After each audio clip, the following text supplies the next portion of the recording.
Another thing is I thought was really cool was you came to the mastermind, but then at the dinner we had, you brought your boyfriend and your boyfriend was a musician and you guys have like a home studio, make all these beats. And I was like, And yeah, you send see me over them some like beats. right here.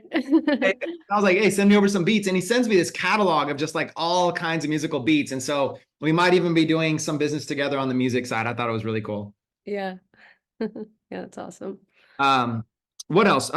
Okay, so from before we get started on any kind of training, like from a new person's perspective, from somebody who's new to this business, like what were some of the things that have been getting you excited or getting you motivated about this business?